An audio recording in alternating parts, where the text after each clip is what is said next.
Hello everyone, I hope कि आप लोगों की एग्ज़ाम अच्छी गई होगी।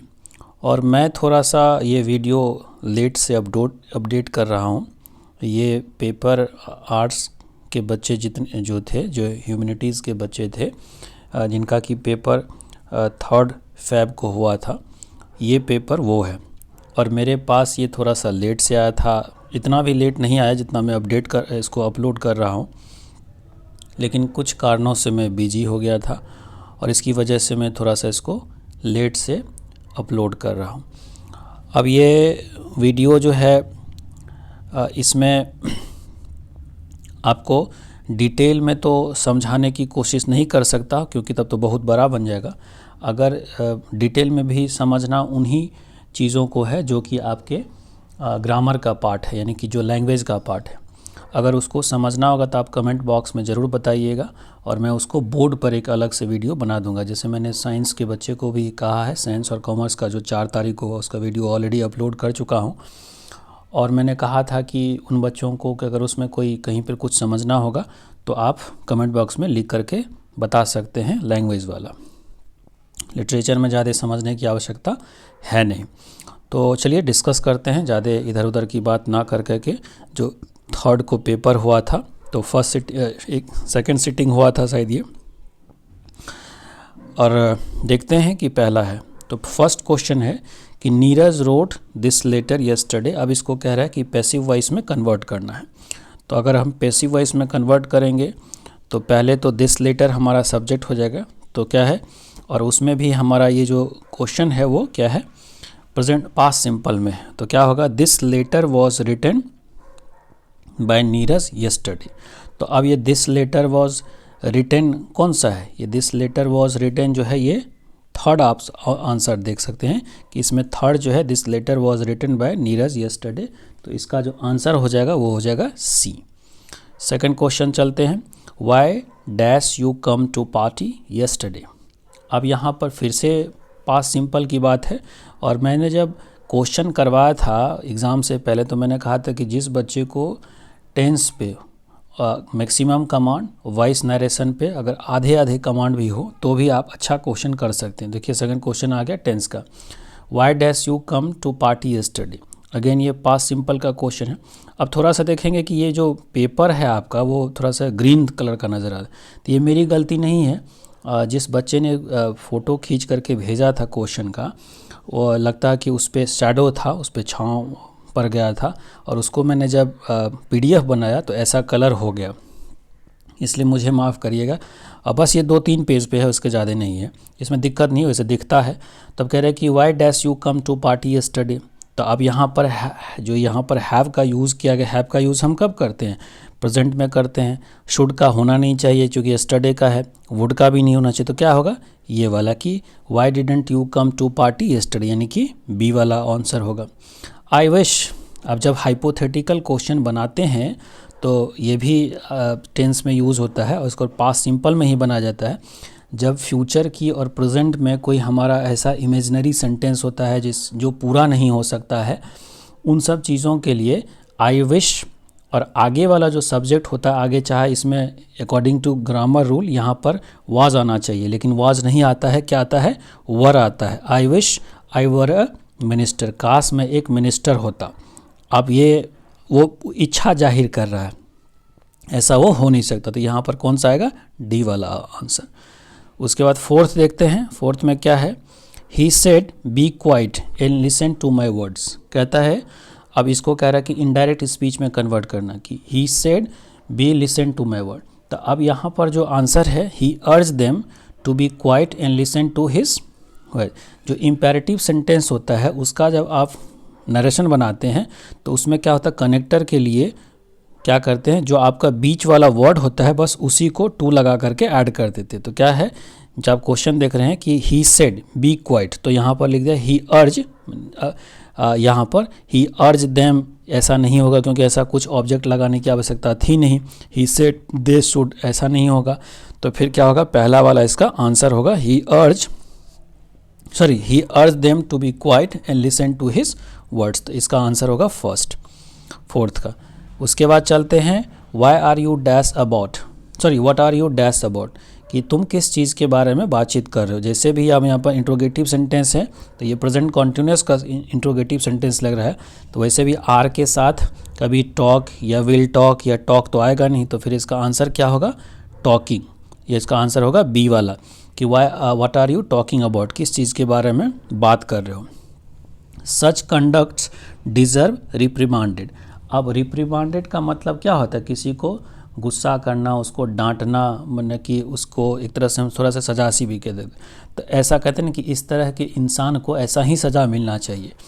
तो अब यहाँ पर जो आंसर है वो है यहाँ पर प्रेज, उसके बाद रिब्यूक, उसके बाद रिवार्ड और इसके बाद रिप्राइज। अब होता क्या है, प्रेज तो होगा नहीं, रिप्रिमांडेड का मतलब प्रशंसा, उसके बाद जो है रिवार्ड तो होगा नहीं, तो बच गया रिब्यूक और ये रिप्राइजल। तो रिप्राइजल का मतलब होता है जब आप किसी के खिलाफ एक्शन लेते हैं, खास करके जो सेना वाला एक्शन होता है उसको कहते हैं। तो रिब्यूक का मतलब है डांटना, फटकारना या उसे, तो इसका आंसर क्या हो जाएगा, बी वाला यानी कि rebuke. Choose the correct sentence. अब कह रहा है कि इसमें से सेंटेंस चूज़ करना है। Junior employees need advice from their bosses now and then, यानी कि जूनियर एम्प्लॉय जो है उसको एडवाइस चाहिए। अब यहाँ पर एक चीज़ हम देख रहे हैं कि जो ये आपका आंसर है कि junior advice junior employ need, तो अब यहाँ पर सब जगह, सारे जगह पर जो है एम्प्लॉय का यूज़ किया, एम्प्लॉयज़ का यूज़ किया गया है, तो यानी कि ये आपका प्लूरल है।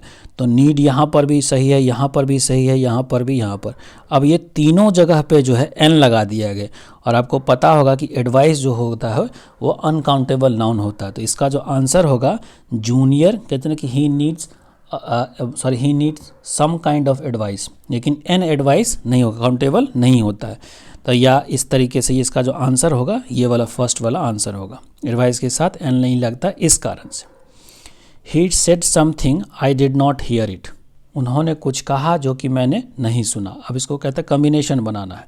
तो पहला है आई सेड समथिंग, और वहाँ था क्या कि ही सेड समथिंग, उन्होंने कुछ कहा, तो इसका आंसर जो है पहला तो ऐसे कट गया। ही डिड नॉट हियर, पहले उसने कहा तो दूसरा आंसर भी नहीं होगा। I did not here what he said, इसका आंसर सी होगा, और I did here what he said, तो चूंकि निगेटिव में है तो इसका आंसर जो है डी वाला तो होगा ना, सी वाला होगा। I did not here what he said, उन्होंने जो कहा मुझे सुनाई नहीं दिया। उसके बाद है one man trash is another man dash. तो अब यहाँ पर होता है कि एक इंसान के लिए जो ख़राब चीज़ होता है वो दूसरे के लिए अच्छा भी हो सकता है, और एक इंसान के लिए जो जिसकी कोई अहमियत नहीं होती है वो दूसरे इंसान के लिए उसका अहमियत होता है। जैसे एक जो रिच इंसान होता है वो थोड़ा सा अगर जूता फट जाए तो फेंक देता है, लेकिन एक जो गरीब बच्चा होता है जो स्लम वगैरह में रहता है वो फटे जूते भी पहन लेते हैं।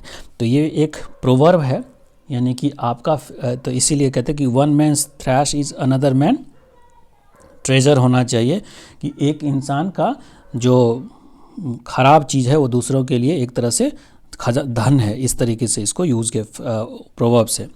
Small pox has been eradicated dash from India, तो क्या होगा, ऐसे भी हमने बोल ही दिया डैश फ्रॉम इंडिया, यानी कि फ्रॉम लगेगा प्रीपोजिशन यहाँ पर, कि इंडिया से स्मॉल पॉक्स को जो है हटा दिया गया है। तो इसका आंसर क्या होगा, बी वाला। फिर चलते हैं, choose the correctly spelt word, यानी कि जो ये वर्ड लिखा है एथिस्ट, इसका क्या मतलब है, मतलब इसका मतलब क्या होता है कि जो भगवान में विश्वास वगैरह नहीं करता। तो ATHEIST होता है, तो ये ATHIEST कहाँ पर लिखा हुआ है, लिखा है बी वाला आंसर, इसका आंसर होगा बी। उसके बाद choose the correct synonyms of fragrance, यानी फ्रेगनेंस मतलब क्या होता है, सुगंध। तो टेस्ट कोई चीज़ खाने का होता है, साइट दृश्य होता है, दो कुछ और होता है, तो क्या होगा, ओरमा। ओरमा जो होता है वो भी फ्रेगनेंस होता है, खास करके जो फूड वगैरह होता है उसका जो कहते हैं वो। अब ये इतना तक ही आपको ब्लैक वो दिख रहा था, अब जो देखते हैं वो ठीक दिखेगा। कह रहा है give one word substitution fit to choose. तो अब कह रहा है कि give one word substitution fit to be chosen, यानी कि आपको वन वर्ड सब्स्टिट्यूशन बनाना है, उसमें बताना fit to be chosen.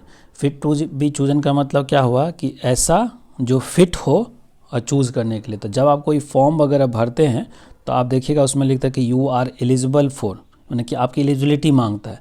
Suit तो ये हुआ पहला इसका आंसर होगा। फिट टू बी चूजन का मतलब एलिजिबल, यानी कि पहले आप एलिजिबल हैं तब चुने जाएंगे। सूटेबल का मतलब कोई चीज़ भी हो सकता है लेकिन वहाँ एलिजिबिलिटी नहीं होती है। कैपेबल मतलब सक्षम, वैल्यूएबल मतलब जिसका कि कोई अहम वैल्यू हो। Vinita dash no answer. आप कहते हैं कि विनीता, अब यहाँ पर हैजेंट, हैवेंट, तो हैजेंट डोंट तो आएगा नहीं, डोंट आपको प्लूरल के साथ आता है तो नेम के साथ कभी भी नहीं आता। अब यहाँ पर ऐसा कोई इंडिकेशन नहीं है। हैजेंट अगर आता तो यहाँ पर वर्ब का थर्ड फॉर्म होना चाहिए था। हैवेंट तो कभी आएगा नहीं, तो क्या आएगा आंसर? डज नॉट, तो यानी कि बी वाला इसका आंसर होगा। फिर चलते हैं, we are going to talk with our enemies. अब एनिमीज़ का कह रहा है कि आपका एंटोनिम्स ढूंढना है, तो एनिमीज़ का क्या होगा? फ्रेंड्स। सोचने वाली बात नहीं है। टीचर सेज रोज़ स्मेल्स स्वीट, यानी टीचर कहता है कि जो रोज़ है वो अच्छा फ्लेवर देती है या क्या कहते फ्रेगरेंस देती है। तो अब यहाँ पर इसका जो है इनडायरेक्ट नरेशन बनाना है। The teacher says that the rose smells sweet. तो अब यहाँ पर पहले हम देख रहे हैं कि ये प्रेजेंट सिंपल में है, तो अब ये अगर प्रेजेंट सिंपल में है तो इसका आंसर क्या हो जाएगा? पहला वाले ही इसका आंसर होगा, teacher says that the rose smells sweet, क्योंकि टेंस तभी चेंज होता है जब ये पास्ट में होगा तब, अदरवाइज टेंस नहीं होता, बस कनेक्टर लगाया जाता है। नेक्स्ट है choose the correctly spelled word, यानी कि जो इसमें वर्ड दिया है, तो कन्फेस का मतलब क्या होता है? स्वीकार करना। तो यहाँ पर जो है CONFESS, यानी कि इसका जो आंसर होगा 17 का आंसर क्या होगा आपका? सी वाला। तो अब चलते हैं नेक्स्ट क्वेश्चन पे। Miss Eliza speaks dash Chinese. अब रखिए कि लैंग्वेज के आगे, जब आप लैंग्वेज में आर्टिकल, तो लैंग्वेज के आगे कुछ कुछ वर्ड होता है जिसमें कि आप आर्टिकल पढ़ेंगे तो बताया जाता है कि आर्टिकल नहीं लगता, तो यहाँ पर नो आर्टिकल्स का यूज़ होगा। तो क्या होगा? I speak Hindi, I speak English, I speak other language, but we can't say that we speak the Hindi, the English, the American, Chinese और अदर लैंग्वेज, तो यहाँ पर नो आर्टिकल होगा। He wants Seema dash work. अब होता क्या है कि वॉन्ट्स के बाद अगर ऑब्जेक्ट लगाते हैं तो क्या होगा? वहाँ पर टू और डू क्योंकि बेयर इन्फिनेटिव नहीं, इन्फिनेटिव विद टू लगेगा। तो क्या होना चाहिए इसका आंसर? कि he wants Seema to do the work, यानी कि सी वाला आंसर इसका होना चाहिए। Choose the correct sentence. अब करेक्ट सेंटेंस यहाँ पर हमको चूज़ करना है, तो सेंटेंस क्या है हमारा? The railway will compensate us for the loss, कि रेलवे जो है कंपनसेट करेगा हम लोगों के लॉस के लिए। Railway will compensate us with the loss, कोई मतलब नहीं, विद का क्या मतलब हुआ का। उसके बाद कंपनसेट वी नहीं होगा, compensate us with the loss, तो यानी कि थर्ड वाला इसमें सिमिलरिटी नज़र आ रहा है, तो इसका आंसर क्या होगा? फर्स्ट वाला, railway will compensate. 21 I read the Ramayana. अब इसका है choose the suitable phrase. Narrow escape का मतलब होता है बाल बाल बचना, मोर एंड लेस का कभी कभी। नेक टू नेक का मतलब कहते हैं ना कि the match was neck to neck, यानी कि कभी ये कभी वो, एकदम एक पैरेलल चल रहा था लगभग में। और नाउ एंड अगेन और नाउ एंड देन का मतलब होता है कभी कभी, समटाइम्स, तो ये होगा। और मोर और लेस का मतलब क्वांटिटी के रूप में होता है, लेकिन ये होता है फ्रीक्वेंसी के रूप में, तो ये इसका सी वाला आंसर होगा। नेक्स्ट होता है you will get the prize dash you deserve it, यानी कि आपको प्राइज़ मिलेगा क्योंकि आप डिज़र्व करते हैं। तो आप प्रेजेंट सिंपल का जो कंडीशनल सेंटेंस होता है, जब जो कि हम लोग बताते हैं, तो उसमें होता है कि if you do something you will get it, यानी कि दोनों काम फ्यूचर में होता है, लेकिन एक के लिए प्रेजेंट सिंपल यूज़ करते हैं, दूसरे के लिए फ्यूचर सिंपल। तो यहाँ पर होगा ये इफ़ यू डिज़र्व, यानी कि you will get the prize if you deserve it, यानी कि तुमको प्राइज़ मिलेगा अगर तुम डिज़र्व करोगे इसके लिए, तो इसका आंसर होगा ए। आई डैश ईटेन, तो अब ईटेन है तो ऑब्वियसली कि वर्ब का थर्ड फॉर्म लगा हुआ है, तो क्या होगा? आई हैव ईटेन, तो यहाँ पर हैव आना चाहिए, यानी कि पहला आना चाहिए आंसर। उसके बाद है दे watching me, sorry they were watching me, choose the passive voice. तो अब अगर पास्ट कॉन्टिन्यूस का ये पैसिव वॉइस है, सॉरी एक्टिव वॉइस, इसको पैसिव बनाना है, तो मी का आई हो जाएगा, तो आई तो सब में लगा हुआ है, सब में नहीं लगा, दो में लगा हुआ है, तो आई वॉज बीइंग वॉच, क्योंकि जब भी आप कॉन्टिन्यूस बनाते हैं प्रेजेंट या पास्ट का तो क्या करते हैं, सब्जेक्ट हेल्पिंग वर्ब और बीइंग लगाते हैं, उसके बाद वर्ब का थर्ड फॉर्म होता है, इसका आंसर हो जाएगा सी। उसके बाद चलते हैं, this is a kilo dash rice, कहते हैं ना कि this is a kilo dash of rice for you, यानी कि ऑफ प्रीपोजिशन यहाँ पर लगना है, तो ए इसका आंसर होगा। फिर चलते हैं, you don't dash go outside, अब यहाँ पर मना कर रहा है तो वो मना तो कर ही रहा है, और उसके बाद लिखा इसमें क्या लगेगा, ही के साथ डोंट नहीं आता है, शी के साथ भी, इट के साथ भी नहीं आता, तो क्या आना चाहिए, you don't go outside. Why don't you go outside, ये आंसर है। Of all the sentence sorry of all the students in the class Ram is surely, यानी कि जितने सारे स्टूडेंट्स हैं उसमें राम क्या है, द मोर इंटेलिजेंट, ये तो कंपैरेटिव कर रहा है, जब सारे स्टूडेंट्स की बात हो रही है तो सुपरलेटिव डिग्री आएगा, तो मोस्ट इंटेलिजेंट पर्सन आएगा वो उसमें, यानी बॉयज़ या जो भी है, अगर क्लास में है तो बॉय है, तो यानी कि of all students in class Ram is surely the most intelligent, तो इसका आंसर होगा B. I would like dash swimming this afternoon, I would like to go, क्योंकि वुड के साथ लाइक के बाद इन्फिनेटिव विद टू आता है, तो I would like to go swimming this afternoon, ठीक। उसके बाद है, the ruling party will have to put its own house in order, होता क्या है, ये फ्रेज होता है पुट समथिंग इन ऑर्डर, कहते हैं कि अपने घर, कहते हैं ना कि बीजेपी कांग्रेस को कहता है, कांग्रेस बीजेपी कि अपने घर को तो पहले संभालो उसके बाद दूसरों की चिंता करना, तो put your house in order का मतलब होता है कि पहले अपने एमपी एमएलए को पहले बचा करके रखो तब हमारी बात करना, तो यहाँ पर इन लगेगा कि put your house in order, तो यहाँ प्रीपोजिशन इन लगने वाला, यानी कि फर्स्ट होगा।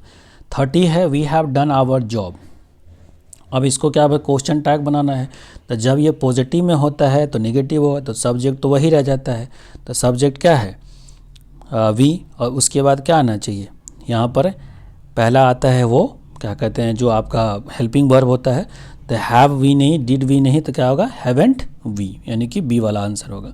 A teacher needs to discuss in class as it dash curiosity in students, अब कहते हैं टीचर को क्लास में डिस्कस करना चाहिए क्योंकि ये क्यूरियोसिटी क्रिएट्स करता है बच्चों में, तो अब पहला है क्रिएट्स, दूसरा है क्रिएटेड, नो, क्योंकि जब यहाँ प्रेजेंट सिंपल की बात हो रही है तो यहाँ पर पास तो होगा नहीं और क्रिएट तो होगा नहीं, क्योंकि इट के साथ वर्ब का फिफ्थ फॉर्म आना चाहिए, V5, विल क्रिएट नहीं होगा, तो क्या होगा, पहला its create, sorry it creates. Can the deaf hear, क्या डेफ जो है सुन सकता है, अब इसको नेगेटिव सेंटेंस बनाना है कि जो डेफ है क्या सुन सकता है, तो क्या होगा, can the deaf not hear, पहला इसका सेंटेंस होगा, कुड नहीं आएगा, डेफ डू नॉट, और ये थर्ड भी नहीं आएगा, तो इसका आंसर होगा यानी कि 32 का ए। चलते हैं next question, we can make no progress if we continue working dash these conditions, तो अंडर दीज का कहते हैं कि you will not progress, you will not do anything under these circumstances, under these situations, तो यहाँ पर preposition क्या लगना है, अंडर। उसके बाद है, choose the incorrect sentence, he is seeking employment, we hear radio, यहाँ पर इनकरेक्ट ढूंढना है, we hear radio in morning, अब कभी भी हियर नहीं होता, हियर मतलब होता है जब डायरेक्ट कोई हियर का तब हम यूज़ करते हैं, रेडियो वगैरह सुनने के लिए हम लिसन यूज़ करते हैं, जब डायरेक्टली आप किसी चीज़ को सुनते हैं तो वहाँ पर लिसन आता है ना कि हियर है, तो सेकेंड वाला सेंटेंस गलत है। The picture dash on the wall, तो picture hanging on the wall होना चाहिए, ना कि बी इसका आंसर होना चाहिए। Choose the correctly spelled word, यानी कि प्रोसीड की जो स्पेलिंग है वो क्या होना चाहिए, तो प्रोसीड की स्पेलिंग PROCEED होता है, तो इसका आंसर थर्ड होना चाहिए यानी सी। फिर चलते हैं आगे, I will meet him dash the way, तो I will meet him on the way, कहते हैं कि लिव में I will meet him on the way, यानी कि रास्ते में मैं उससे मिल लूँगा, तो ऑन लगेगा preposition. He labours hard he has to survive, अब इसको कॉम्बिनेशन बनाना है, तो कहता है ही लेबरिंग हार्ड, कोई मतलब नहीं हुआ, he labour hard and is surviving, no, he is labouring hard and had नहीं, he labours hard to survive, यानी कि इसका आंसर होगा वह मेहनत करता है जीने के लिए, सर्वाइव करने के लिए, डी वाला आंसर होगा।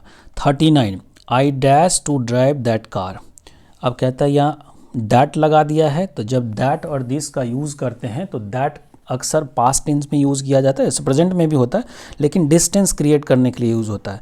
तो यहाँ पर I can drive that car, no मैं उस ड्राइव करूँ, आई यूज़ टू, और वैसे भी यहाँ पर है I use to, I need to drive that car. तो अगर हम यहाँ पर आई यूज़ टू लगाते, जैसे कि आप देखिए अगर लगा देंगे I use to do drive car, तो ये गड़बड़ हो जाएगा, तो ये तो आएगा नहीं। आई कैन ड्राइव, आई कैन के बाद अगर आप लगाते हैं तो ये जो है ये कभी भी मॉडल्स जो होता है, खास करके ये वाला मॉडल्स, इसके साथ बेयर इन्फिनिटिव आता है और टू ड्राइव लिखा होता है, ये भी नहीं है। आई विल भी नहीं आएगा, तो क्या I need to drive that car, मुझे उस ड्राइव कार करने की आवश्यकता, यानी कि इसका आंसर होगा सी, ना कि बाकी सारा जो आंसर है वो। He said where is my bicycle, अब फिर इसको इनडायरेक्ट नरेशन में बनाना है। तो अब यहाँ पर जैसे ही ये सेड आ गया तो टेंस चेंज होगा, तो पहले वैसे भी क्वेश्चन पूछ रहा है तो सेज तो आएगा नहीं, विल आएगा नहीं, तो पहले चलते इधर, और ये एक ही जगह इंट्रोगेटिव, क्योंकि जब भी आप इंट्रोगेटिव सेंटेंस होता है तो उसमें आस्क का यूज़ किया जाता है। तो आस्क यहाँ पर है, लेकिन ये विल के लिए, फ्यूचर के लिए चला गया। बाकी जगह आस्क यहाँ पर भी है, लेकिन यहाँ पर मे के साथ है, तो मे के साथ क्यों आएगा, पास्ट में आएगा। तो पहले इसका आंसर होगा B, he asked where his bicycle was, यानी कि उन्होंने पूछा कि उसका बाइसिकल कहाँ पर है।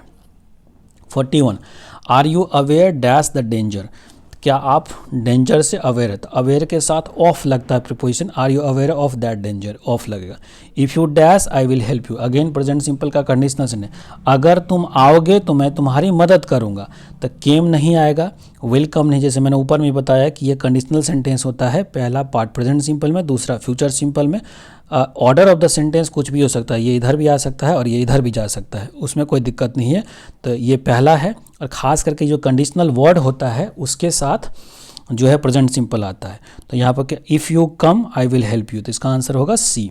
Choose the correct sentence, his bride is beautiful, bride had beautiful का कोई मतलब कि ब्राइड के पास ब्यूटीफुल था, ऐसा नहीं होगा। ब्यूटीफुल ब्राइड इज़ ही नहीं, ही ब्राइड, तो पहला इसका आंसर होगा। अजीबोगरीब सेंटेंस है, ओनली पहला ही सेंटेंस सही है। ही वॉज एक्यूज्ड ऑफ, जब भी एक्यूज के साथ ऑफ है तो ना तो स्टील होगा, क्योंकि स्टील क्या है, वर्ब है, फर्स्ट फॉर्म, यहाँ पर सेकंड फॉर्म है और यहाँ पर थर्ड है। तो लेकिन जब भी ये ऑफ प्रीपोजिशन लगता है तो प्रीपोजिशन के बाद वर्ब तो नहीं आना है, प्रीपोजिशन के बाद नाउन आना है, तो यहाँ पर क्या होगा, stealing. He has read dash Veda, और वेदा या जो भी आपको होली बुक्स होता है, वेदा हो या गीता हो या कुरान हो या बाइबल हो या रामायण हो, उसके साथ क्या आता है, द का यूज़ किया जाता है, इसलिए इसका आंसर होगा सी, द। फिर चलते choose the correctly spelled word, तो रिमेन की स्पेलिंग पूछा, REMAINS, तो यहाँ पर डी वाला आंसर होगा।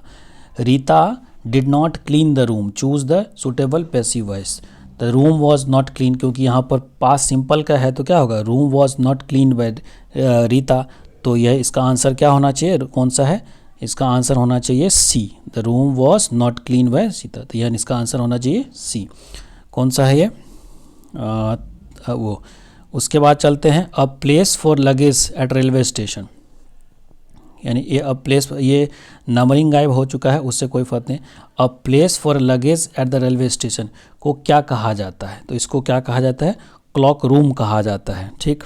उसके बाद है सिनोनिम्स ऑफ एनुअल, तो एनुअली क्या होता है, जो ईयरली होता है, तो इसका आंसर हो जाएगा डी।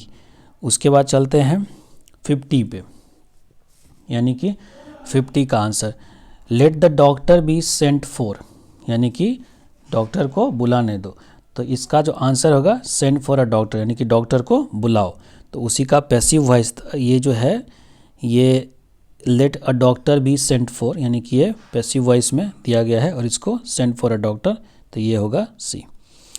उसके बाद एंटोनिम्स ऑफ अट्रैक्टिव, अट्रैक्टिव का क्या होगा, जो कोई चीज़ अट्रैक्ट करता है तो उसका बैड मतलब खराब होता है, लोथ, और उसके बाद लोथसम का मतलब थोड़ा सा सुस्त होता है, रिपंजेंट का मतलब होता है डिस्ट्रैक्ट करना, लेकिन यहाँ पर आंसर होगा रिपल्सिव, रिपल्सिव का मतलब होता है जो आपको अट्रैक्ट नहीं।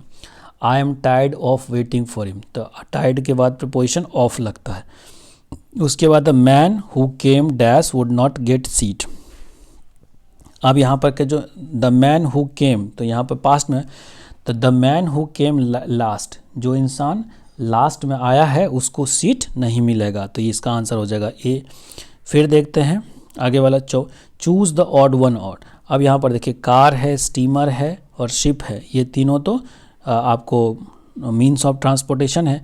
और कैटल क्या होता है? कैटल आपको एनिमल का झुंड होता है, तो उसको वो कहते हैं। I dash like listening classical music. I does, अब आई के साथ क्या होगा? हैवेंट, हैव नॉट, लाइक तो होता नहीं है, क्योंकि हैव नॉट अगर आएगा तो फिर वर्ब का थर्ड फॉर्म होना चाहिए। हैज़ नॉट भी नहीं, आई तो के साथ हैज़ आता नहीं है, तो क्या होगा? डज भी नहीं आता, तो क्या होगा? I do not like listening music.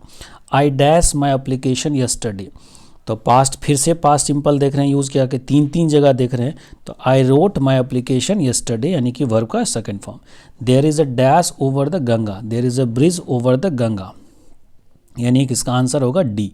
I saw two crows dash poking their heads in the flower pot. तो अब यहाँ पर मैंने देखा कि दो जो कौवे थे वो प्लेफुली, यानी प्लेफुली मतलब खेल रहा था, अपना जो है पोक, अपना हेड जो था पोक कर रहा था। पोक का मतलब होता है कहीं पर ऐसे ऐसे खट खट करके ऐसे करके डालना किसी चीज़ में। नेक्स्ट होता है he is a dash of me, तो जेलस ऑफ मी, तो इसका आंसर होगा बी वाला answer. Day light dash away, day light faded away, या डे लाइट्स फेडिंग अवे, यानी कि अब जो डे लाइट था वो गायब हो रहा है, तो फेडिंग अवे, फेडेड अवे का मतलब डे लाइट जो है ख़त्म हो गया। लेकिन हम ये भी कह सकते हैं इसमें ऐसा कोई दिखा नहीं रहा है कि कोई पास्ट की घटना है, तो इसलिए कि द डे लाइट, और अगर हम इसमें इज़ लगाएंगे तभी होगा फेडिंग अवे, तो क्या होगा? डे लाइट फेडेड अवे, यानी कि पहला वाला इसका आंसर होगा। ये था अभी तक लैंग्वेज का क्वेश्चन, यानी कि ग्रामर वाले पार्ट का। अब लिटरेचर चलते हैं। India remain immovable and that is her, तो ये जो है India remain immovable and that is her glory, तो इसका जो फर्स्ट का जो आंसर होगा वो होगा ग्लोरी। ये पहले है सिविलाइजेशन ऑन, महात्मा गांधी ने चैप्टर लिखा है उसका है। The flood in Indian village, sorry the food in Indian village was serve on the dash, तो अभी भी देखते होंगे अगर आप गांव अगर जाते हैं तो जो बनाना का लीव्स होता है, और साउथ इंडिया में तो अभी भी चलता है कि बनाना के लीव्स पे जो है भोजन सर्व किया जाता है। The dash advice Benji to keep hen, तो कौन है? बेंजी के माता पिता जब बेंजी को ले गया डॉक्टर के पास तो कहा कि इसका इंटरेस्ट नहीं है किसी चीज़ में, तो कहा कि इसको कुछ दे दीजिए करने के लिए, तब उसको हैन दिया था, तो क्या होगा? डॉक्टर। उसके बाद a women has to observe various customs and ritual during pregnancy, यानी कि प्रेगनेंसी के समय में उसको बहुत सारे जो है, एक जो फॉरेन राइटर थी इंडिया थ्रू जो चैप्टर था उसी से ये लिया गया है कि कौन सा चैप्टर था कि India through the traveller eye, Pearl S Buck का जो चैप्टर था उसी से ये लिया गया।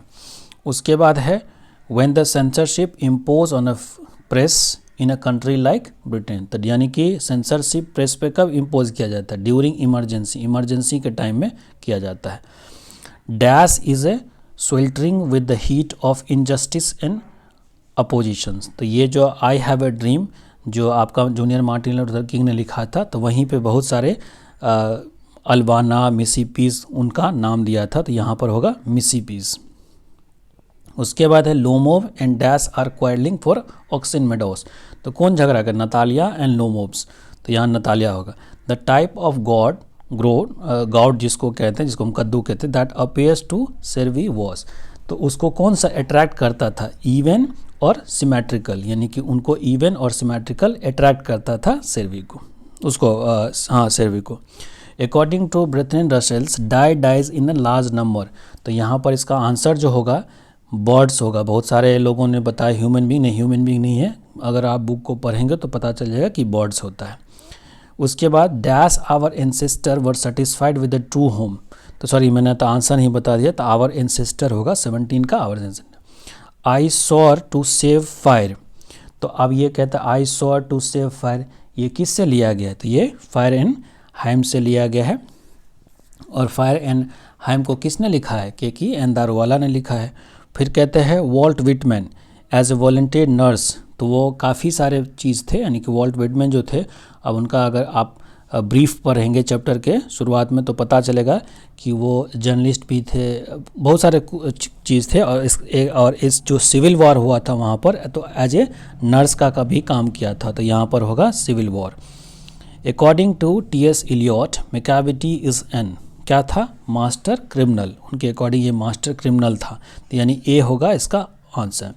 The soldier is a poem, the soldier is यानी कि वो जो सोल्जर था वो किस देश का था, यानी किस कंट्री का था, तो वो इंग्लैंड का था। I permit to speak at every hazard is taken from, यानी ये कौन से चैप्टर से लिया गया है, तो ये चैप्टर से लिया गया है, सॉन्ग ऑफ माई सेल्फ से लिया गया है। उसके बाद however rare is to be and when I crumble is taken from. अब ये जो आंसर है ये किससे लिया गया है, एन एपिटैप से लिया गया। उसके बाद the poem snake Lawrence excelled the value of primitive, यानी कि जो स्नेक पोएम था तो डी.एच. लॉरेंस ने इसमें किस चीज़ के, तो primitive value of primitive life की बात की गई। Snakes were seen among dash in my grandmother house, यानी कि क्या होगा, बुक्स के बीच में भी अब जो है स्नेक को देखा जा सकता है, तो 78 का आंसर होगा बी। उसके बाद है who wanted to kill the snake, snake को जो है नेवर जो पोएट था वही मारना चाहता था। पहले वो देखा फिर जाने दिया, फिर जो उनकी अंदर की क्वालिटी थी वो जो है कहा कि अगर तुम मैन हो तो एक डंडा उठा और उसको मार दो, तो एक डंडा फेंका भी था उस पर, इसीलिए कहते हु वांटेड टू किल, तो नैरेट यहाँ पर पोएट हिमसेल्फ होगा। बाकी चीज़ की चर्चा गार्डनर या नेवर या चिल्ड्रन की चर्चा तो था ही नहीं वहाँ पर कहीं पर भी। हु रोट हाइपरडियम एंड इंडिमन, तो ये ऑब्वियस है कि ये जो हाइपरियन और एंडिमन से किसने लिखा, जॉन कीट्स ने लिखा है। The text of which period are difficult to read, तो अब देखिए कहीं पर ये बताएगा कि मिडिल इंग्लिश का भी, लेकिन मेरे ख्याल से ये ओल्ड इंग्लिश का। और देखिए बिहार बोर्ड में कुछ क्वेश्चन जो है 100 क्वेश्चन इस बार दिया गया है, जैसे 20 में जो 2020 में पेपर हुआ था उसमें 60 में से 50 करना था, इस बार 100 में से आपको 50 क्वेश्चन करना था। तो कुछ क्वेश्चन आउट ऑफ बुक होता है, यानी ये सब चीज़ें जो है आपके बुक में नहीं पढ़ा जाता, तो मैं कहता हूँ कि ओल्ड इंग्लिश जो था डिफ़िकल्ट था रीड करना। उसके बाद है Langland and Chaucer belong to the dash period, यानी कि ये लैंगलैंड और चैरुफ जो था वो किस पीरियड से बिलोंग करता था, तो इसका होगा मिडिल इंग्लिश से। उसके बाद है who wrote passage to India, तो ये है E.M. फॉस्टर ने लिखा था, V.S. नायपॉल ने लिखा था ए पैसेज टू इंग्लैंड, और जो E.M. फॉस्टर ने है वो लिखा था a passage to India. Spelling colour की जो ये स्पेलिंग है ये अमेरिकन इंग्लिश में यूज़ किया जाता है, COLOR। आप देखेंगे जो आप फ़ोन वगैरह में या फिर जो आप कंप्यूटर पे यूज़ करते हो तो वहाँ देखिएगा कलर की स्पेलिंग जो आप डालते हैं वो गलत है, लेकिन हम लोग ब्रिटिश इंग्लिश यूज़ करते हैं।